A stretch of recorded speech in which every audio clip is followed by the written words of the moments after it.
aproveitar.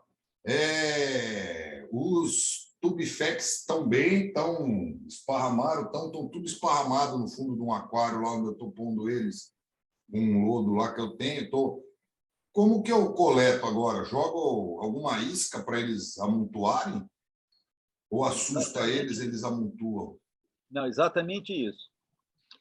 O que eu utilizo aqui, em função do que eu faço na minha rotina, eu pego um pouquinho de ração de galinha, aquela ração que vem peletizada, né? Pego uns grãozinhos, jogo num cantinho, num dos ângulos da caixa, pouquinho. Eles ajuntam todos ali para comer, formam uma bolinha de tubifex, aí é só você chegar e pegar a bolinha. O box já sai limpinho. Não, aqui os Aquiles, eles vieram na bolinha e agora eles esparramaram. Mas é isso mesmo. Aquele seu lá, eles ainda estão na bolinha. Eles estão no mas outro aquário. De tempo. É questão de tempo de adaptação. Eles esparramam em busca de alimento. Tipo, vai criando coragem, né? Isso. Aí, depois que você tem uma colônia já consistente, com bastante bicho, quando você coloca essas bolinhas, nesses cantinhos, essas bolinhas, esses pellets, né, da ração, eles aglomeram para comer, você pega a bola do bichinho ali direto. Sim, quando pega a bolinha fica fácil. Isso, mas é exatamente esse o processo. A melhor maneira... E até lá, naquele que eu trouxe seu lá, eu joguei numa água lá, pá, tinha um filhotinho de lebiste. Mas o bicho está feliz da vida ali. Ué. Nossa Senhora! Que ele está menor do que a bolinha, né? Mas ele está feliz da vida ali, ele cresce um pouquinho por dia. Eu fico olhando e falo, vai, besta. Tomara que seja uma fêmea, porque eu vi ele hoje só, mas ele está pequenininho ainda. Se for uma fêmea, vai ser bom, porque vai ficar bem recheado, bem rechenchuda. Porque um lebiste, assim, crescendo, não vai nem afetar aquela bola. Certamente. Nem a bola. Pode pegar algum filhotinho que sai, algum pedacinho, mas não vai nem... Se fosse um king, né, dá uma mordida assim, arranca metade da bola vai embora. Aí está. Eu queria chamar a atenção desse quadro, porque o surgimento do telescópio foi uma mutação, e é interessante, uma mutação comparado com outras em Kingo, relativamente simples, em função de ser a simplicidade aí, um par de gen apenas, né, que leva a esse desenvolvimento exacerbado do olho. Então, simplesmente um par de genes promove o olho saindo para fora, que é a tradução literal de Demequim. De de deru, sair, me de olho, quim de quingo. O quingo do olho saindo para fora. Né? Tradução literal. E, a partir desse peixe, né, do primeiro telescópio, da primeira mutação, vieram outras mutações. E que é curioso a gente olhar que esse telescópio, né, deu origem aos tricolores, como está aí, deu origem aos pretos, e, a partir desses pretos, chamando atenção para vídeos anteriores, surgiram o chocolate e o seibum. Né? É o que a literatura, a princípio, traz para nós. E é curioso que uma mutação leve a outras, que leve a toda a variabilidade. Observe que, a partir deste telescópio tricolor, no cruzamento com o Ryukin, saiu o Ryukin cálico. Desse telescópio tricolor, se a gente for olhar aí, cruzamento com Oranda, aí surgiu o Oranda cálico, que, de acordo com o padrão específico e, a partir daí, vão fazendo os cruzamentos, vem o cruzamento com Ribonada, o Chubunquim, né? E por aí vai. Muito interessante, muito interessante. O que, às vezes, um par de genes promove em termos de modificação? Se nós olharmos, inclusive, lá nos Suranchus, né, os Edonishik vieram também por origem de cruzamento o quê? Desses cálicos. Olha que coisa curiosa. A variabilidade, a rede que se formou a partir de uma mutação seguida de outra, aí com cruzamentos criou-se essa variabilidade toda. Mauro, é um par de genes só e herança simples, então? Exatamente. Herança mendeliana, um par de genes, é um par de genes de expressão recessiva, né? Quando você cruza um telescópio com um peixe normal em F1, 100% olho normal, quando você cruza entre si elementos de F1, você tem 25% de olho, né, saindo para fora e 75% de olhos normais, 25% sem o gene dessa expressão e 50% heterozigotos, portadores desse gene. Quer dizer, um gene simples, cara, um par apenas. É o mesmo que ocorre com o Seibum, né? Embora, no caso do Seibum, você tenha a interação com outros genes, no caso do desbotamento, que é o Seibum fica branco, coisa que nós já discutimos anteriormente. Então, considerando apenas o olho, isso. E o curioso é que, a partir desse bichinho aí, inclusive, vem a perda de nadadeira dorsal, para surgir aí o miracel, o olho de bolha, né? E, olha, pô, é fantástica. A genética desse bichinho, eu falo, para mim, é uma cachaça. É impressionante. E não é nada assim de tão complexo, né? Só precisa você ter um pouco de leitura para poder entender esses processos. E eu estava hoje mais cedo pensando que quem cria quíngio, né? Diferentemente de quem tem um aquário para ornamentação, para curtir os bichinhos nadando lá, vendo eles comerem e tal, mas para quem cria quíngio, se propõe a selecionar, manter uma linhagem, criar novas possibilidades, é imprescindível que tenha um mínimo de conhecimento de genética desse bicho. Senão, as coisas serão muito aleatórias e a chance de você poder fixar determinadas características não vai acontecer. Ok? Como introdução? Excelente introdução. E a gente tem uma referência histórica, pelo que você já andou estudando aí, tem uma referência temporal de quando essa mutação apareceu? Mário, exatamente quando surgiu o telescópio, eu não sei te dizer, não. Mas o telescópio é um pouco mais antigo em relação a outras fixações de raça. Estou me baseando, aqui buscando na memória,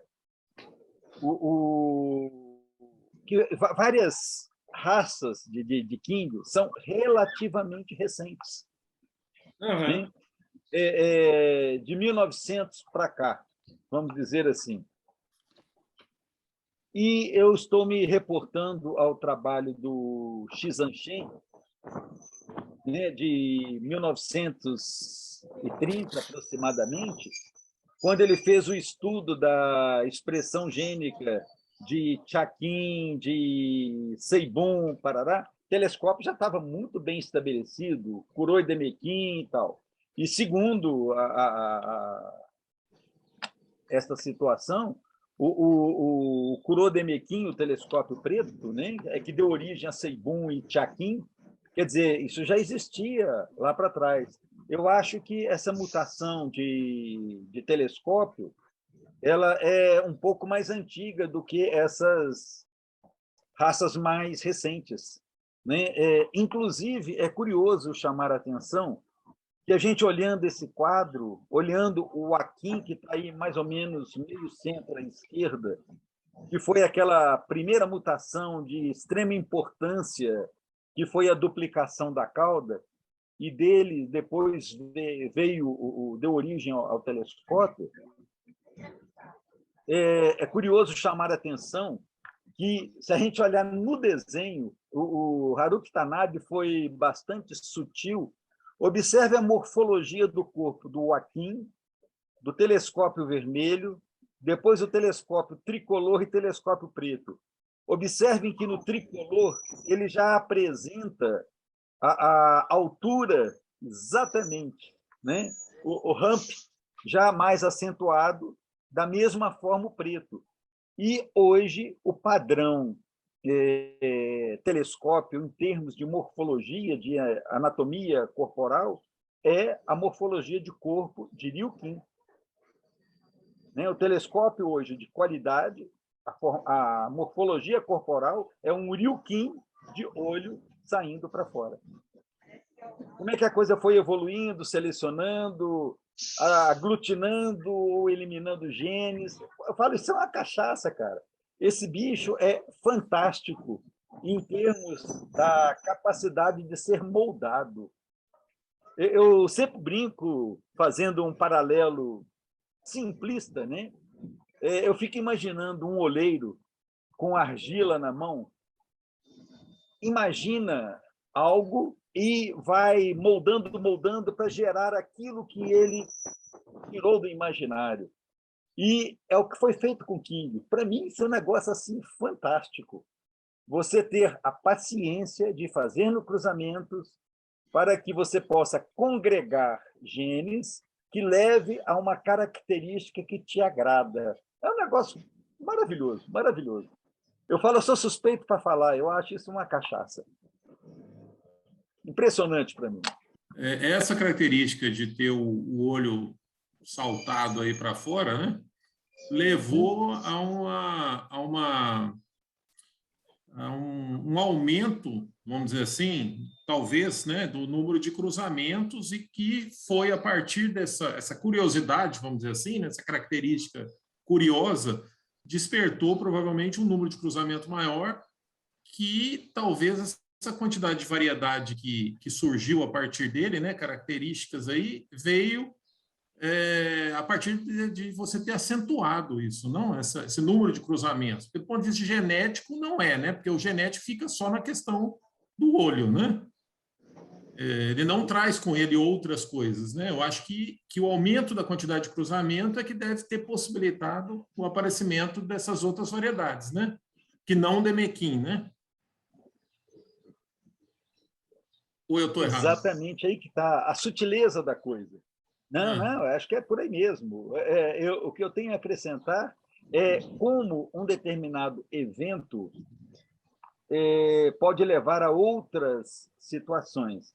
Se nós pensarmos no surgimento desse peixe na China, porque o Demequim, a origem que eu tenho de literatura, ocorreu na China, e dentro da mitologia chinesa, o dragão, e esse peixe é chamado olho de dragão pelos chineses, isso deve ter despertado os chineses para uma produção intensiva desse peixe. Sim. E essa produção intensiva, fazendo um paralelo do que nós estamos vivendo de pandemia, quanto mais pessoas são contaminadas, né, infectadas pelo vírus, maior a chance de acontecer o quê? Mutação, surgir novas variantes. E é exatamente isso. O direcionamento na produção do King, o olho de dragão, acentuada essa produção, a chance de novas possibilidades de mutações surgirem é fato, cara. E aí vieram as novas possibilidades. Eu falo, é cachaça, cara, é cachaça. Eu sou suspeito para falar, mas eu sou apaixonado pelo King. Quem me conhece dos idos tempos sabe que a minha cachaça era Guppy. Mas depois que eu conheci King e comecei a buscar a genética de King, nossa, e juntou com a fome com vontade de comer das minhas condições climáticas aqui em Cachoeira do Campo, Ouro Preto, né? O King, o ambiente aqui é extremamente favorável para ele pelas condições climáticas, o que é ruim para Guppy, chega no inverno, é um desastre. Então, juntou a fome com vontade de comer, é um negócio fantástico, fantástico. E a combinação de genes, né? Você pode fazer 1001 possibilidades nessa brincadeira de combinar cores, morfologia, presença, ausência de nadadeira, comprimento de nadadeira, presença, ausência de epitelioma. Bom, é impressionante. fantástico. Só tempo e espaço. Tempo e espaço. Esse é o problema. Eu estava dando uma olhada no livro da China e parece que só do ponto de vista didático eles usam telescópio quando é high ramp, né? E quando é o estilo Ryukin. E quando não é o estilo Ryukin, aí é o Demekin, né? Isso. É que, na realidade, é o seguinte, os primeiros que surgiram, né, eles não têm o ramp, né, não têm a corcunda. Né? Isso é uma seleção que veio num segundo momento. A partir do momento que se caracterizou o Ryukin, observe que a origem do telescópio não tem nada a ver com o Ryukin, ela antecede ao Ryukin. Né? Inclusive, se nós olharmos nesse quadro, o indicador, né, do telescópio em termos de origem é uma mutação, é uma suposição, segundo o Haruki Tanabe. Não foi demonstrado essa mutação direta. Apareceram alguns. Então, a gente imagina, né, que lá no passado remoto tinham aparecido os primeiros telescópios e foram selecionados da mesma forma quando surgiram os primeiros Ribunar, né, que passou a ser selecionado em função da coloração, que aí veio a mutação para o Akin, a duplicidade de cauda, e aí a coisa vai caminhando. Ao que tudo indica é isso, até mesmo pela temporalidade, porque o telescópio é bem mais antigo do que o Ryukin. Agora, o telescópio de hoje, na morfologia de Ryukin, que é mais recente, né, vem desse processo seletivo. Paulo, mas eu vi algumas fotos de alguns com rabo simples também, com a cauda simples. Uma mutação, vamos dizer, uma mutação não tem nada a ver com a outra. Elas acontecem independentemente. Mesmo na cauda simples, ele acontece o olho para o lado para fora. Exatamente. A característica genética do olho independe da cauda e independe da morfologia do corpo. Observe que nós estamos falando de combinações gênicas. E, não obrigatoriamente, eles têm interação entre eles, eles são independentes. Existem mutações que têm interação, uma característica influenciando a outra ou se associando a outra. Não é o caso do que nós estamos discutindo aqui nesse momento. E se nós pensarmos em relação à cauda simples e à cauda dupla, é muito comum, né, você ter um casal de peixes de cauda dupla, vamos lá, saindo 4 lóbulos, né, você acasala 2 peixes desse e nascem vários peixes de cauda simples. Por quê? Isso, na realidade, essa genética dessa cauda é herança poligênica. Vai depender do número de genes que determina a duplicidade da cauda ou o número de genes que determinam a cauda simples. Então, existe até uma discussão que a cauda simples é dominante sobre a cauda dupla. Isso é relativo, né? Tanto é fato que a gente não pode dizer que a cauda simples é dominante sobre a cauda dupla, porque de cauda dupla nasce cauda simples. Se fosse dominante, a cauda dupla, sendo recessiva, não teria por que dar cauda simples. Então, isso é herança poligênica. A interação dos genes que determinam a formação da cauda é que vai gerar cauda simples, cauda dupla, cauda, às vezes, tríplice, um lóbulo para cima e 2 para baixo, né? Ou 4 lóbulos fundidos no meio ou separado. Aí tem uma variabilidade enorme, um conjunto de genes. Eu não vi até o momento, não li, não encontrei, né, a quantificação desses genes. Quantos são? No caso, por exemplo, do telescópio, 1 par de genes. No caso do albinismo, 2 pares de genes. No caso do chocolate, 4 pares de genes. Então, tem várias características que estão bem mapeadas, mas nem todas estão. Então, essa variabilidade é ampla. E quando você pega, por exemplo, o caso do Ryukin, corpo mais curto, redução do número de vértebras, encurtamento das vértebras, também é um conjunto de genes. E não é simples você quantificar isso. dependeria de inúmeros cruzamentos, de muitas medidas morfométricas. Bom, isso é para quem tem belo laboratório, tempo e investimento, porque isso é caro. Né? Você tem que ter a sobrevivência dos bichos, acompanhar tudo, medir tudo. Não é uma coisa tão simples. A gente só diverte hoje com o que já está aí, né? Tendo uma noção geral de encaminhamento, mas a gente não tem como quantificar isso. Não é tão simples. Requer um trabalho muito meticuloso, demorado, de algumas gerações de acompanhamento, enfim. Não existe uma linha que diz que veio da cauda simples, o telescópio já veio sendo selecionado ainda enquanto cauda simples, antes de aparecer essa, vamos dizer, a mutação que separou a caudal? Bom, se nós pensarmos em questão de cauda, o que nós temos registrado na literatura? Se você voltar lá no quadro do Haruki Tanabe, não precisa voltar nele não, Mário, é só para... Bom, a primeira mutação foi da carpinha selvagem, Funá, para o Ribuná, ou seja, os genes que determinam a despigmentação de melanina, que são 2 pares de genes. Então, são 4 genes nessa brincadeira. Né? Do Ribuná,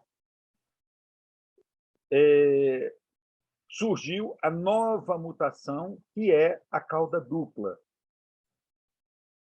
Essa mutação de cauda simples para cauda dupla, a gente pode ter uma variabilidade enorme, como eu coloquei antes, da cauda ter 3 lóbulos, ter 4 lóbulos, os lóbulos superiores fundidos ou separados, tal.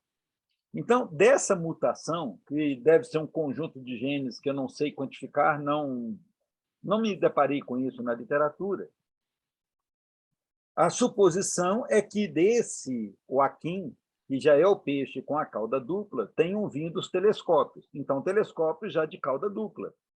Mas como isso é uma mutação em termos de cauda, independente da questão do olho, né, esse peixe está carregando genes, tanto que direcionam para a cauda simples quanto para a cauda dupla. Então, consequentemente, né, nesse telescópio, tem descendentes de cauda simples, cauda tripla, 3 lóbulos, cauda de 4 lóbulos, e é o que ocorre, inclusive, nos outros peixes. E ainda tem um outro fator por detrás de tudo isso, que é expressão gênica, né, de acordo com o grau de maturidade dos peixes. É muito comum os peixes jovens, né, os tossai, os bichinhos são mais afoitos, né? Às vezes não tem 1 ano de idade ainda e já estão fazendo aquilo. Né? E é muito comum desses cruzamentos, embora os progenitores sejam de cauda dupla, sair muito filhote de cauda simples. E a mesma coisa também acontece com peixes já adultos, de 2, 3 anos, porque tem outros fatores que interferem nessa expressão gênica, que são as condições de água, temperatura, pH. Né? Eu não conheço nenhum trabalho mapeando essas situações, mas é comum você ver de um mesmo casal, numa determinada desova, nascer quase 100% de cauda dupla e, numa outra desova, nascerem vários peixes de cauda simples. Então, são muitos fatores envolvidos e que fica difícil para a gente ser taxativo e dizer é assim. Né? E se nós pensarmos em termos de probabilidade, você teria que ter lá, vamos imaginar lá, 100 cruzamentos de um casal e fazer acompanhamento dessas 100 desovas e ver como é que essa coisa se expressou, para você ter um quantitativo que você pudesse analisar estatisticamente. Então, novamente, fica complexo. Aí nós voltamos lá do que o Hermínio falou, espaço-tempo. Né? É complicado, a coisa não é tão simples, às vezes, quanto parece. A gente tenta simplificar para não desanimar ninguém, mas a coisa é mais complexa. As primeiras aparições do meio para o fim da dinastia Ming. a dinastia Ming é de 1368 a 1644. Então, ordem de grandeza, isso aí está mais ou menos lá naquela época do aparecimento dos ranchus no Japão, lá 1500, por aí, né? Na realidade, os ranchus no Japão, né, eles foram introduzidos a partir de peixes da China, e é o marucô, né? Você imagina o akin sem a dorsal, né? Tá aí o marucô embaixo à esquerda. Uhum. Esses peixes foram levados para o Japão, e a partir desses peixes que chegaram no Japão, começou-se o processo de seleção das mutações que surgiram, de formação de epitelioma, e por aí vai, né? A gente tem fragmentos de história, né? Tem informações de um lado, informações de outro. Por exemplo, tem autores que dizem que o Oranda foi cruzamento do Cabeça de Leão com Ryukin. Nesse quadro aí do Haruki Tanabe, coloca do Ryukin para o Oranda uma mutação direta. Então, observe que tem divergência entre autores. As possibilidades são tantas que você fica meio, como diz, meio vendido nessa história, né? Eu tenho uma linha, por exemplo, mais antiga, lá do meu início de criação dos Kingos, né? É uma linha de Watonai, que de tempos em tempos aparecem alguns orandas no meio. Ou seja, deve juntar alguns genes ali de formação do epitelioma e sai alguns orandas. O que eu fiz? Eu separei esses peixes e comecei a selecioná-los para fixar uma linha de oranda. Ok? Mas observa, é uma linha de oranda, inclusive de corpo mais longo, que era o oranda de antigamente. Na atualidade, o padrão oranda que está mais badalado são orandas de corpo mais curto. Inclusive, você tem orandas com corpo praticamente de Ryukin. O que diferencia o Ryukin do oranda é a presença do epitelioma. Então, observem que as combinações são inúmeras, as possibilidades são muito amplas, né? Tudo depende do direcionamento que o criador dá aos seus cruzamentos, né? E aquilo que ele anseia obter lá na frente. É cachaça. E como o olho é herança simples, quando a gente vê, então, diferenças de tamanho de globo ocular, vão ser das linhas, né? Vai ter uma linha de globo ocular maior, uma linha de globo ocular menor, né? Aí nós temos uma outra coisa, agora já começa a interação gênica. Uma coisa é o olho ser ou não ser protuso, um par de genes, né? Aí esse olho protuso, né, o demê, o olho saindo para fora, né, você tem a variabilidade de morfologia ocular. Aí você tem já genes que interferem na forma do olho protuso. Aí já é interação gênica. Então, você tem possibilidades, inclusive, mais variadas de morfologia do olho protuso. É bem interessante. Aí nós estamos num caso específico de interação gênica. O gene de o olho saltar, né, e genes de morfologia. Tanto é que Demequim tem um padrão variado de morfologia ocular. Uhum. É coincidência, o que eu vou falar, é coincidência a questão dos pretos terem olhos maiores, ou é seleção? Ou é a minha observação que é pouca em relação a conhecer outras variedades? Eu acho que a questão do tamanho do olho pode ser processo seletivo, né? Foi muito trabalhado em determinada direção, ou, novamente, pode ter alguma interação gênica. Por exemplo, na linha que eu venho construindo dos telescópios albinos, eu percebo, embora eu tenha vários telescópios albinos de olho bem desenvolvido, mas a expressão gênica do Demequim em albinismo associado, né, geralmente a protusão do olho é menor, embora eu tenha vários demequins albinos de olho bem desenvolvido, né? Mas, na grande maioria, essa protusão ocular no albinismo ela não é tão acentuada como nos outros. Então, muito provavelmente, novamente, interação gênica. O telescópio, né, o Demekin, ele é que determina esse olho, o protuso, é determinado por um par de genes, né? Isso. E age com dominância completa, isso. Né? Então, a princípio, sim.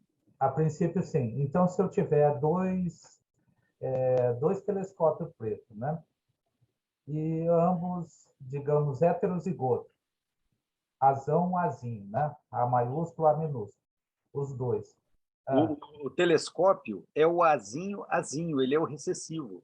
Ele é duplo recessivo. O duplo é recessivo. Recessivo, né? né? Duplo Quando você cruza um telescópio com não telescópio, você vai ter azão, azinho. Quando você cruza azão, azinho, peixes com olhos normais, você vai ter 25% de azinho, azinho, 25% de azão, azão e 50% azão, azinho. Então, azão, azinho vai sempre estar dando 25% nos cruzamentos de telescópio. Então, telescópio recessivo é o azinho, azinho. A curiosidade é outra, é que, de vez em quando, num cruzamento de dois telescópios que são recessivos, azinho, azinho, alguns peixes não projetam o olho. Isso daí, muito provavelmente, é alguma interação gênica que está interferindo na expressão dessa característica. Às vezes acontece do telescópio fazer um olho protuso e o outro ficar normal. Sim. Isso acontece. Novamente, alguma interação na expressão gênica. Mauro, aproveitando que ainda eu estou ainda tentando entender como funcionaria, vamos dizer, 4 fitas de DNA ao invés de 2, trabalhando junto. Nesse caso, só em 2 das fitas teriam esse par de gene aí? Esse é o outro abacaxi da história. Porque quando ocorre essa mudança de Você 2 entendeu a minha pergunta, né? Não, entendi. Quando muda de 2 Ns para 4 Ns, na realidade, aquele um par de genes vira 2. Sacou? Não fica um Você tetra, dobra. né? Fica 2. Embora a quantificação da expressão gênica mendeliana, ok? Você considera 2 pares de genes, na realidade são 4. Quer dizer, no caso ali, um par viram 2, né? Um par viram 2. A expressão gênica você encaixa dentro de uma da quantificação mendeliana como se fosse 2N. Pronto. Mas, na realidade, são 4N. Por isso, eu acho que ocorre essa questão dessa expressão. Ora sai de um jeito, ora sai de outro. Quando você duplica, as 4 fitas estão com esses genes. E aí a interação nesses genes é que gera essa variabilidade. E se nós considerarmos que hoje já existem linhagens com 6, com 8, a coisa complicou, cara. E isso leva a possibilidades de combinações gênicas muitíssimo mais amplas. É fantástico, fantástico. Você está me fazendo lembrar, vocês viram o vídeo do Lei que ele publicou ontem?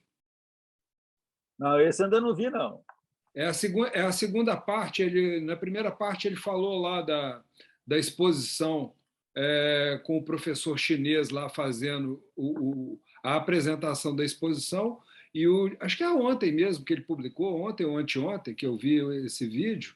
E aí agora é a exposição. Acho que por causa da pandemia, a exposição não foi presencial, foi com envio dos peixes. Então, assim, tem 1000 peixes, tem 1000 quinguios numa exposição. Muito doido, né? Olha a nossa triste realidade, estamos engatinhando ainda. Tem 1000 Kings em uma exposição. É o último vídeo aí dele, a última publicação dele. Professor, como é que chama ele? O chocolate é Chakin, né? Chakin. O Chakin, ele veio do telescópio preto? Ou veio de outras também? De outras... Pelo que eu pude deduzir, observe que eu estou falando dedução, né? Dedução. Tanto o Seibum quanto o Chakin, o chocolate, vieram a partir dos telescópios pretos, que eles foram estudados lá na década de 30 do século passado pelo geneticista chinês Xi Zhanshen, né? Ele veio estudar como é que era a expressão gênica desses bichos a partir de telescópios. Então, eu acho que o surgimento veio dos telescópios pretos. É o que me levou a entender, supor essa situação. Foi esse trabalho do Xi Zhanshen. Ao que tudo indica, foram mutações a partir dos telescópios, dos Kurodemekin, né? Dos telescópios pretos. Agora foi engraçado, é o seguinte, né? É que ele citou que o olho já foi, o globo ocular era grande e murchou, né? Aí, Mauro. Foi isso que ele falou. Aí, Mauro. Eu acho que isso aí... desculpa. Isso é interessante. Eu já presenciei essa situação, né, de telescópio com os 2 olhos protusos e, num dado momento, um olho regredir. O que causou isso, eu não sei explicar, mas eu já presenciei isso também. É possível saber se... Desculpa, professor, mas é possível saber se ele está enxergando do outro lado? Não, aparentemente, no caso que eu já vi, aqui na minha criação, o olho estava perfeito, não houve perda de olho, que é uma outra coisa que acontece com o telescópio, e que aí é muito importante, vou abrir um parênteses, chamar a atenção, na manipulação dos telescópios, esse olho protuso ele fica muito maior do que a cavidade ocular no crânio. Então, é muito comum o telescópio perder o olho. Aí ele fica cego naquele lado, né, que ele perdeu o olho. Mas eu já vi esse tipo de regressão do olho sem que o olho tivesse sido, como é que eu vou dizer, afetado, de ficar cego, simplesmente regrediu. Como já vi situação de haver a protusão de um olho e o outro não. Já vi as 2 situações. Muito provavelmente interação gênica nessa brincadeira aí. Nessa imagem aí, nós temos um telescópio que provavelmente cálico ou MET. A gente está vendo pelo ângulo da imagem, né? Eu não consigo visualizar nenhuma escama metálica. Aparentemente, algumas áreas que estão ali um pouco mais de brilho em função do ângulo da luminosidade. Então, ele pode ser um MET, com todas as escamas transparentes, ou um cálico que tem alguma escama metálica que eu não consigo detectar no ângulo que está aí na foto. E é bem interessante, está um bichinho bonitinho, legal, né? Uma informação importante aí que o Minoro está compartilhando aí, que aquele peixe preto e vermelho deve ser flamenguista do atleticano. O olho murchou. Sacanagem. Está vendo? Mistura as coisas para ver o que dá. É esse aí. Ai. Esse aí foi a primeira leva de King que prestava, que eu peguei, vieram tudo preto e vermelho, assim. Eles vieram miudinho, preto e vermelho. Nossa, era lindo, hein? Ficava sentado ali, nossa, 2 horas olhando os bichinhos. Muito lindo. Conseguisse firmar essa cor preto e vermelho, né?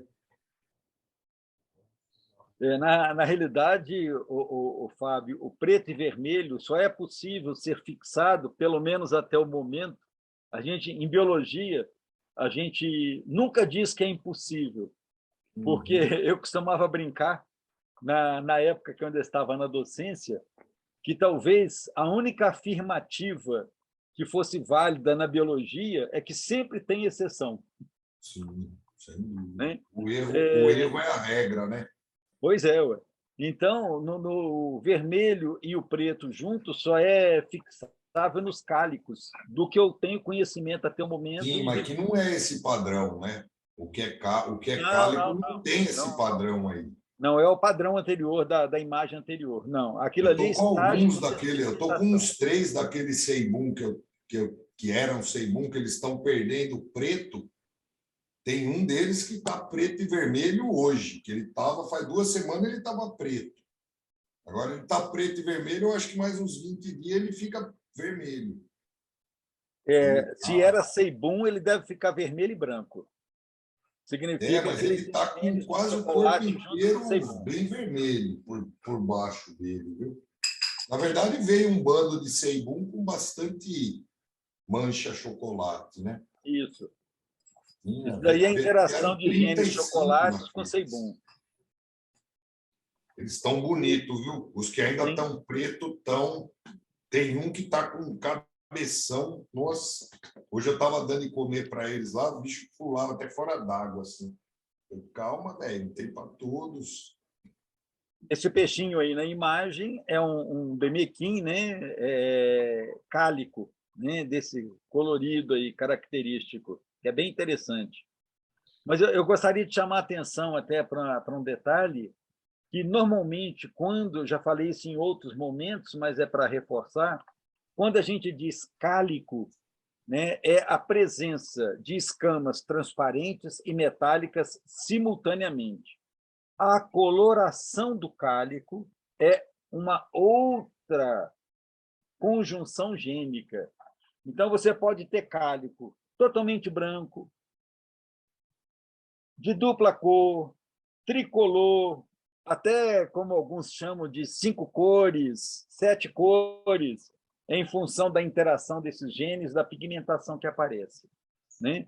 E é interessante chamar a atenção porque nos orandas, nos Azuma nishiki, nos ranchus Edo nishiki, né? A pigmentação mais valorizada nos cálicos é aqueles que apresentam mais pontas, mais manchas pretas e manchas azuis, que é o ideal de coloração nos cálicos. Observe que tem uma variante que é chamada de sakura, né, que é um cálico, mas só vermelho e branco. Ele não tem as manchas pretas e nem as manchas azuis. Então, tem o Sakura Nishiki, né, nos ranchus, né, que é um cálico vermelho e branco. Ô, Mauro, e esse que está aí na imagem, a gente poderia dizer que ele é um estilo mais antigo do peixe, porque do corpo mais alongado, não é o shape moderno que está se buscando, né? Exatamente isso. Se a gente voltar lá no quadro do Haruki Tanabe, né, os primeiros Debequins eram mais alongados, né? Esse encurtamento, olha o telescópio vermelho lá para um aquim. A diferença está na cauda um pouquinho mais desenvolvida, dorsal um pouquinho mais alta e o olho protuso. A morfologia corporal é quase igual, que é o mesmo que ocorre no Miracel.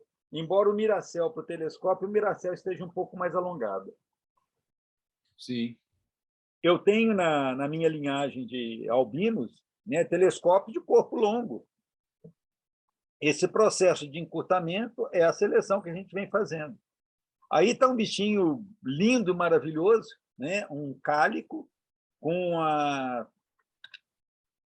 tons, né, de azul predominando. Está lindo, está maravilhoso. Esse aí é do Paulúcio. Esse aí eu lembro Sim. das fotos que ele colocou. Sim. E olhando o bicho assim no top view, né, é peixinho mais curto, inclusive, tá muito bonito, muito bonito. Olha aí, olha o bichinho de banda, como diz no mineirês, de lado, de gaúcho. Olha o ramp aí, ó. Isso. O ramp bem proeminente, né? Sim, sim. Tá um bichinho bonito. Você vê que ele está compacto, curtinho, né? E com a excelente pigmentação. Você vê escamas metálicas bem nítidas aí. Tá muito legal. Aí observa isso daí, ó. Eu não sei se bem embaixo ele tem uma escama metálica, ou se é reflexo, ou se esse daí é um match, porque aparentemente toda a lateral do corpo você não vê escama metálica, exceto na posição do dedo mais embaixo aí no ventre. Eu não sei se isso é reflexo ou se é uma escama metálica. Está parecendo que é reflexo. Então esse bichinho aí provavelmente um match, né? Com escamas totalmente transparentes. Teria que ver o outro lado, porque no cálico basta ter uma escama metálica ou uma escama transparente, né? Que, novamente, uma coisa é a presença simultânea de escama metálica e escama transparente. Outra coisa são os números de escamas para um lado e para o outro. Novamente, interação gênica. Existe uma tendência maior de olhos totalmente pretos nesses peixes match? Na realidade, o que eu vejo, eu acho que nos matches você não vai ter olho metálico, com o contorno metálico, porque é total ausência de iridescência, né? Essa é a minha suspeita, mas eu não vi isso na prática, então não tenho certeza para afirmar. Esse aí agora é o filme daquele peixe do Paulo Lúcio. Isso.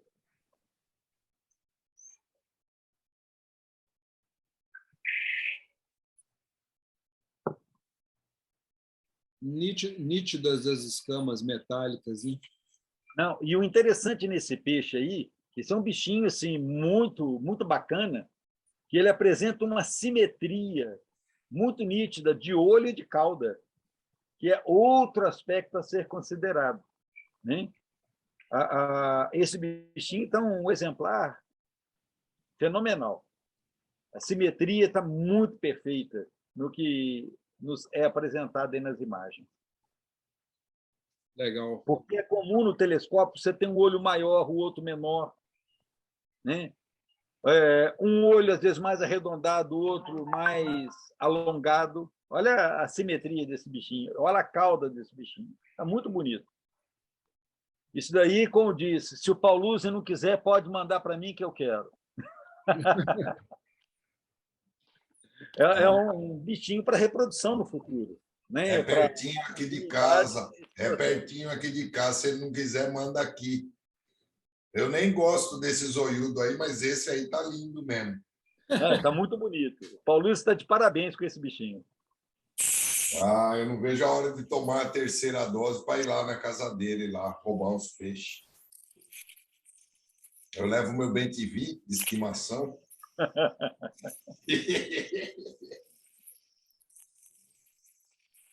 Eu vou arrumar um pelicano, porque daí pega assim e traz inteiro, né? Traz na bolsa, né? Quebra os bem-te-vi, desgraça muito. Bom, isso daí é uma variante de Demequim que é fantástica. E o que eu acho mais curioso que bacana, cara, que o Sakai preservou essa linha, né? E observa mais atentamente o formato do olho desse peixe, que é diferente dos outros Demequim. Parece 2 botões, né? Muito curioso.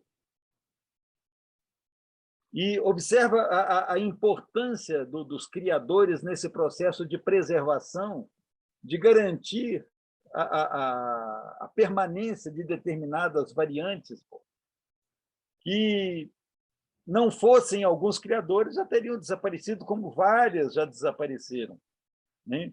Várias raças que foram fixadas já foram embora, como acontece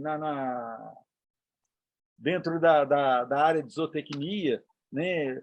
Raças que foram pouco valorizadas se perderam, e uma vez que se perde, acabou. É muito difícil você resgatar. Você pode até reconstruir, mas não vai ser com aquele mesmo potencial genético.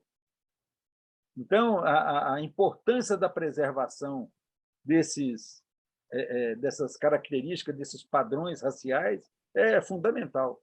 Isso é um acervo genético que não dá para medir valor, né? Isso é um valor incomensurável. Se eu não me engano, esse peixe aqui foi enviado pela Roberta. Isso, Assim como esses miracel aí também. isso. Que é uma variante a partir dos Demequins. Essa aí é a paixão da Roberta, ela curte enormemente os celestiais ou miracel.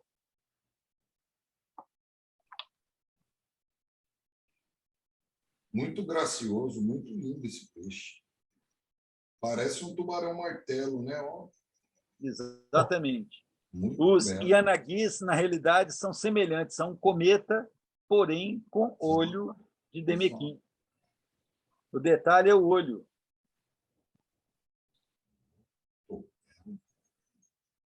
E ele aí tem umas 4, 5 cores, não tem? Nossa. Ele tem uma combinação, aqui, uma mescla de coloração muito interessante. Esse aqui não dá para ficar com os que tem o corpo gordo, né? Esse aqui ganha no pau de qualquer um desses aí. Em parte, porque ele é um telescópio. Então, a visão dele é um pouco comprometida comparada com os outros. Mas, como diz, ele até interage bem com os mais gordinhos. A aerodinâmica pode ser boa, mas o para-choque dele é o olho, né? Pois é. Parece um Fórmula 1, bicho, ó, bonito, né? E tem um tom de vermelho muito lindo. Bonito mesmo, o bicho é imponente, né? Sim, sim. Muito bonito. Como disse o Fábio, parece um tubarão-martelo. Parece um tubarão-martelo, ó, olhando por cima assim, então, ó, show de peixe. Agora, esse aí é o Pokémon, ó. Uau!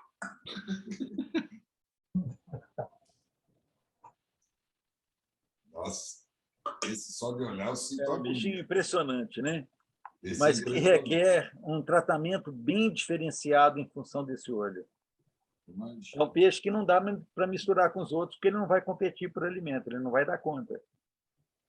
Extremamente. A Roberta deve gostar demais desse peixe, porque assim, a interação é total, né? O tempo inteiro dá essa impressão que o peixe está olhando para você, né? Exatamente. É interessante que há uns tempos, já tem um tempo aí que eu assisti uns vídeos de exposição de quinguios na China. Essas raças, né? No caso, os Choutengan, Miracel, né? E os Suihogan, olho de bolha, os chineses alimentando os bichos com os palitinhos, cara, levando a comida na boca. Porque a dificuldade do organismo em competir, buscar alimento e tal, com a questão ocular, né?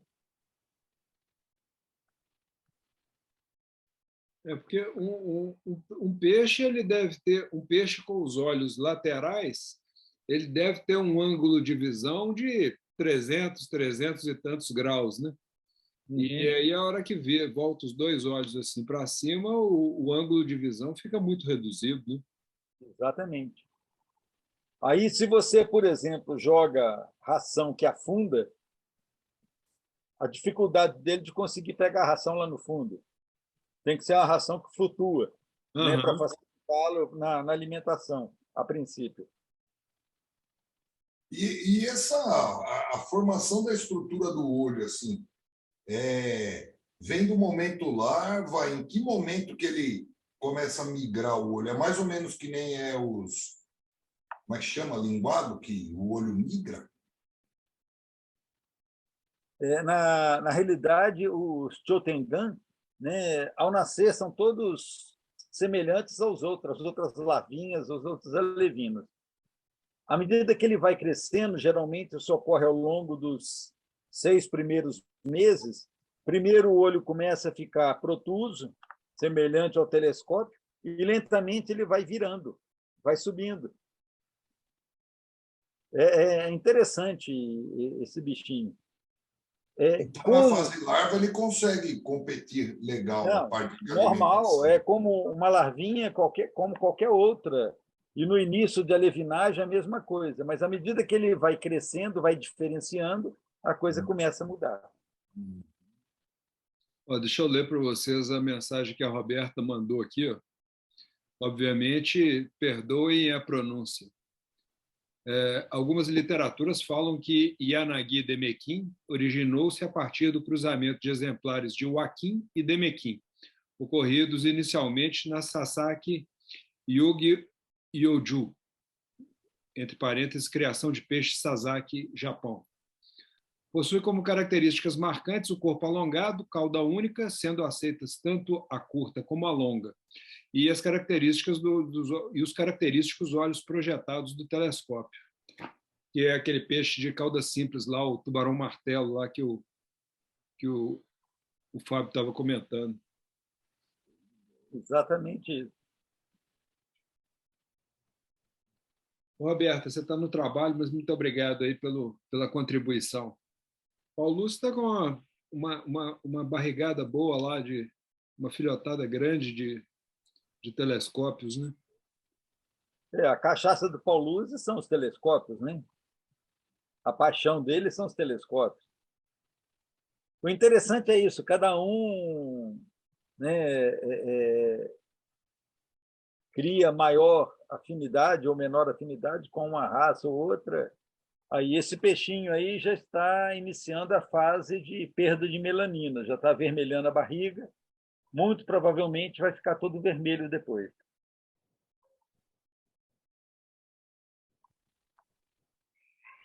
E aí deu para ver nítido aquilo que você havia comentado, né? Que começa do ventre para o dorso. Isso. Geralmente começa de baixo para cima. E o curioso é que, quando começa esse processo de despigmentação, parece haver uma reação dos melanócitos que estão na porção mais alta, deles aumentarem a produção de melanina, que eles escurecem mais o peixe. Tanto é que nos seibum, né, que são aqueles azulados, eles ficam praticamente black em cima, ficam curoi mesmo. E aí vai clareando, até chegar no famoso Hagoromo. Esse tipo de cauda bem fechadinha, né? Esse tipo de cauda aí, ó, bem fechado, né? E um tanto quanto alongado, é característica desejável ou não? Esse formato de cauda é um formato de cauda comum a várias raças de né? Isso aí é a questão da fixação dessas características, né? Cauda longa, formação de 4 lóbulos, eles fundidos em cima. É um tipo de cauda. Sim. A questão de Aí é a seleção do criador. não desejável vai depender do olho do comprador, do consumidor. Exatamente. Tá, ótimo.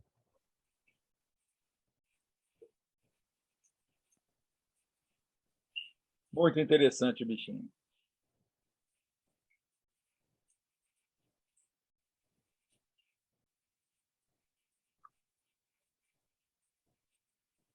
E é dos telescópios que sai também os bolhas? A origem dos bolhas, a princípio, né, vem dos telescópios e como também é o Chotengan, os Miracel. A origem é a partir dos telescópios. O bolha não é um epitelioma, tipo Não. Não, ele é uma membrana que contém um líquido, né? Estágio intermediário entre o bolha e o que antecede, que chama ramatou. São os primeiros que apareceram com pequenas bolinhas embaixo, dá uma bolinha pela metade. E a partir da seleção dos ramatou que vieram os olhos de bolha. Não foi uma direta do Demekin para o olho de bolha. Tem estágios intermediários. Uma anatomia ocular diferente, né? O globo ocular já é diferente daqueles outros que a gente viu aí para trás, né? É o que você estava comentando sobre essas diferenças do fenótipo aí do globo ocular. E é curioso que já tem algumas linhagens sendo fixadas Imagina o miracel, que é voltado para cima, mas ele voltado para frente.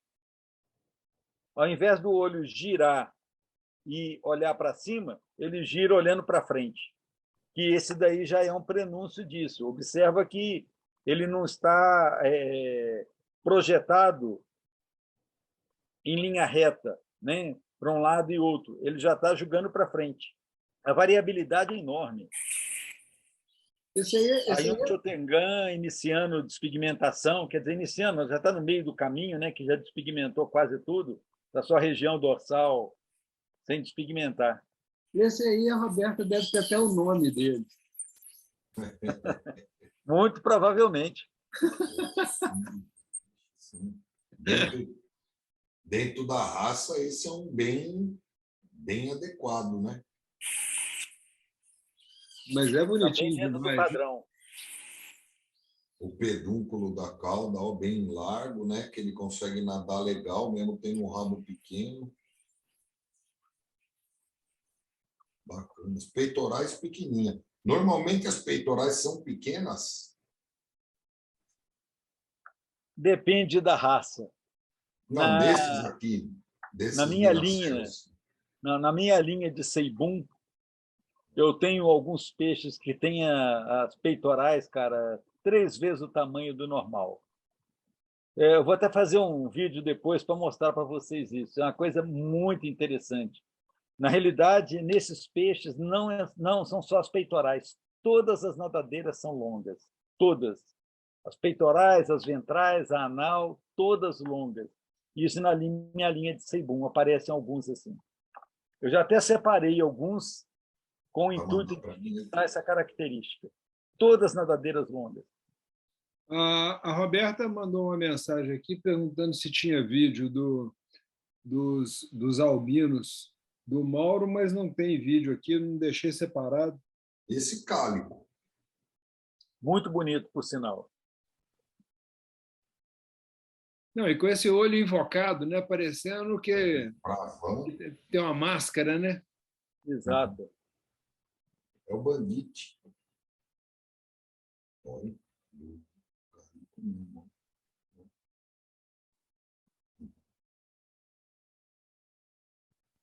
O interessante é que, quando se movimenta esse bicho, né, dessa forma, você vê nitidamente as escamas metálicas em contraste com as escamas transparentes, né? Ficou muito caracterizado, muito legal.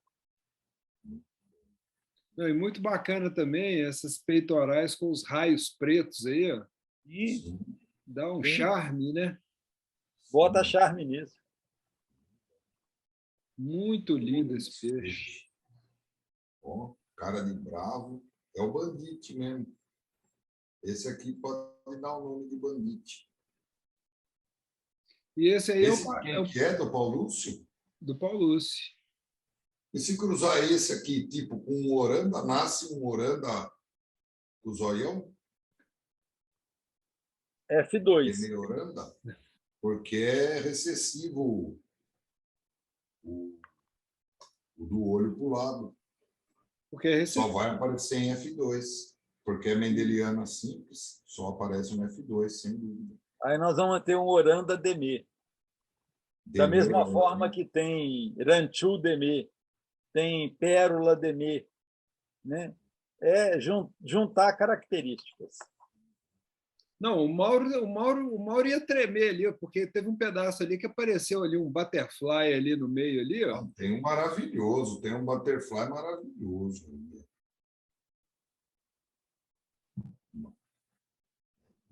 Tem um cor de laranja e branco que é ignorante.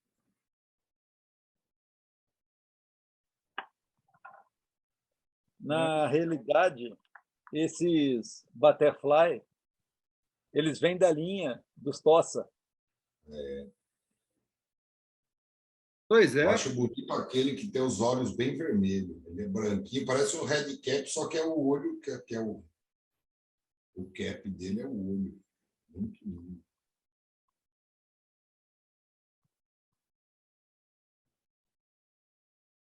Parece que ela está mostrando aí onde a piscina fura.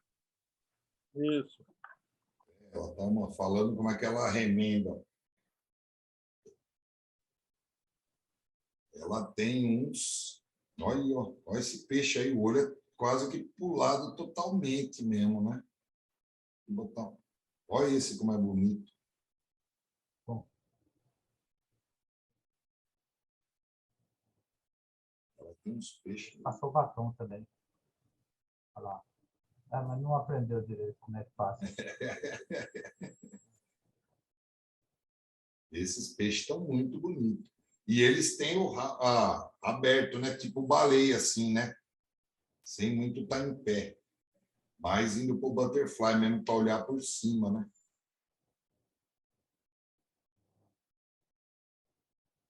Mauro, esse é um estilo de peixe de olhar por cima, né? Ou não? Esse formato de cauda, né? Tanto o butterfly quanto o tossaquim, para a vista superior, que é bem característico no Japão, né? Os peixes eram vistos em Na tanques, bacia, né?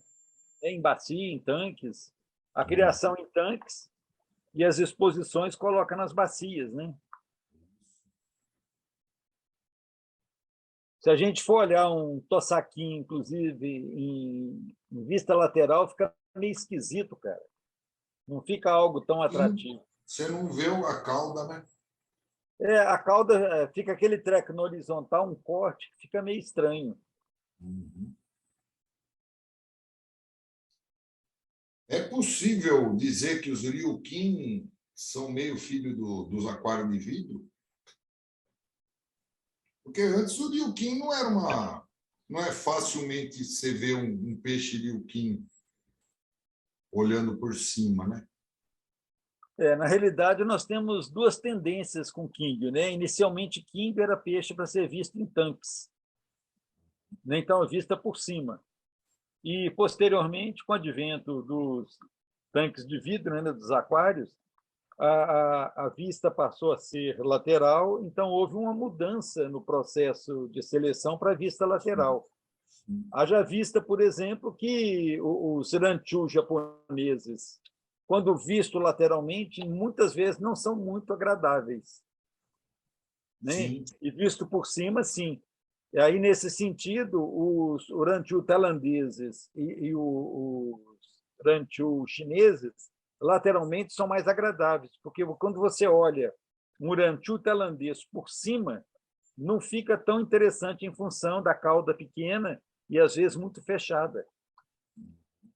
Então, tudo é em função de um direcionamento da forma de ver, né? Mauro, eu estou passando esse vídeo aqui que o Fábio mandou, mas depois tem que assistir de novo o que essa menina está falando aqui, porque está parecendo que ela andou selecionando para poder fazer esses olhos vermelhos aí desse jeito, né? Sim, ela fala que é da onde ela foi buscar. Tem um outro vídeo dela que ela vai num lugar, mostra o voo do avião, tudo onde ela foi buscar os peixes dessa linhagem aqui.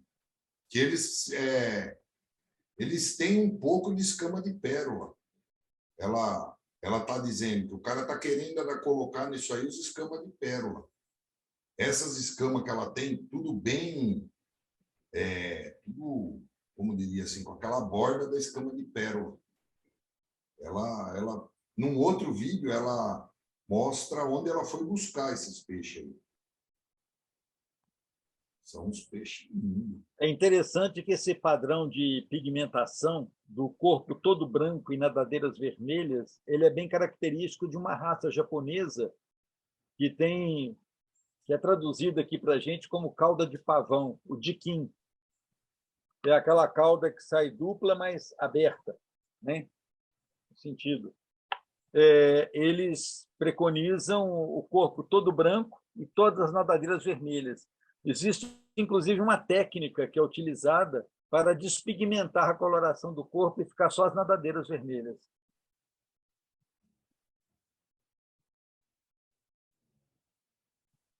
E o formato do corpo desse peixe é correto? É bom? Esse que está aparecendo nesse momento, ele tem uma curvatura de pedúnculo e não é muito legal para o peixe, né? A dificuldade da natação dele. Ele tem uma cauda muito bacana, né? Mas a morfologia do conjunto dificulta muito a natação do peixe. É tipo meio displásico, né? Como se fosse no pastor alemão, assim, aquela displasia, né? Isso, isso. No popular, o rabo caído. Isso. Mas na verdade, o pedúnculo, né, caído. Sim, sim. Porque o Tem rabo uma caído, vamos dizer... de pedúnculo que joga a cauda para baixo, que dificulta a natação. E com a cauda daquele tamanho, é mais complicado. Fica nadando assim. Realmente, Eu achei muito bonito esses peixes aí. os padrões de cores dos peixes dessa menina, isso aqui são todos padrões escolhidos a dedo, né? Exato. Certamente. Maravilhoso. Não, ela tem muito, o canal dela é legal, viu? Ela tem outros bichos. Tem lagarto, cobra, aqueles ferrê, ela tem um monte de bicho. Eu gosto dessa dorsal bem armada, assim, acho muito linda. Olha que bicho. E ele tem um nado confortável, né? Você vê que ele não está sofrendo para nadar, né? E esse aí, então? A cauda dele é demais, hein, professor? Do estilo que você gosta. Muito bonito mesmo. É um Ele tem o quê? tossaquinho de Uns cauda fendida. 200 e tantos graus já aí, não tem? Exatamente. É um tossaquinho com os lóbulos superiores fendidos, separados, né? Sim. É o padrão tossaquinho. É muito legal isso, né? Ver uma menina nova dessa, porque olhando para a qualidade dos peixes ali, a gente vê que ela não fez uma seleção de leigo, né? Então ela estudou para caramba para poder chegar nesse ponto aí, né? Certamente. Não é uma iniciante. Assista o canal dela, é bem bacana, viu? Ela é... Eu conheci ela ela antes de vários conhecer vídeos. vocês. Tem vários vídeos. Veja um black bonito aí. Olha esse peixe aí, então. Maravilhoso. Que cor que é esse aí? Chocolate não é, né? Não, esse é um black mesmo. Black. E olha o rabo dele como é aberto. E esse tem a mesma coisa de característica de ser mais dócil, que nem são os ranchu? Eu acho que, na realidade, eles são mais lentos em função do tamanho da cauda, né? A cauda dele é quase horizontal. Como diz, ele tem que remar muito para conseguir ir para frente em função do tamanho da cauda, que dificulta o nado. É característico dos tossaquinhos. Se você soldar os lóbulos superiores da cauda, é um tossaquinho com olho telescópico. Uma vez que foram abordadas assim visões gerais das raças principais que a grande maioria das pessoas criam, o que eu tive conversando com o Mauro estava sugerindo também era da gente assim, agora a gente fica com os temas em aberto, podemos voltar em algum momento em alguma dessas raças, né? Mas temos aí outras possibilidades de temas, né? Agora eu estava querendo perguntar para vocês, bom, duas coisas que eu estava querendo perguntar para vocês. O que vocês acharam do domingo, hein? Ao invés do sábado. Tranquilo. Bom quanto. Por mim, tranquilo. E esse horário? De minha parte, está ok. Minha parte também está ok. Bom, outra coisa. Tão bom quanto o sábado. Tão bom quanto sábado. Não, mas é porque a gente está percebendo o seguinte, sabe, Fábio? Porque no sábado, principalmente com o arrefecimento aí da pandemia, estava todo mundo com muitos eventos aí e estava dando uma tumultuada. E aí foi por isso que a gente falou assim, vamos tentar o domingo. Foi da última vez que a gente bateu um papo sobre isso, sabe? E a outra questão que eu estava querendo perguntar para vocês é como a gente tem seguido aí uma sequência de datas, o próximo domingo é dia 2 de janeiro. O que vocês acham da gente pular, ao invés do dia 2, a gente voltar no dia 9, hein? Bem Positivo. melhor. Bem melhor. Já Dia considerando dois, uma ressaca de ano novo, dia 2, né? Exatamente. Uma Tem que ressaca dar do pausa. ano passado, né? Bom, gente, a Roberta está sugerindo aqui, ó, que se desse para poder, do dia 9, se desse para voltar para 17 horas, ela poderia participar mais ativamente. Já vamos mudar já, ué. Vamos passar para as 17 horas, então, dia 9? Positivo. Excelente. Combinado, Roberta. Se a Roberta pode participar, ela sempre tem coisas excelentes para a gente. Muito Pô, a bem. gente muda da hora sem problema nenhum.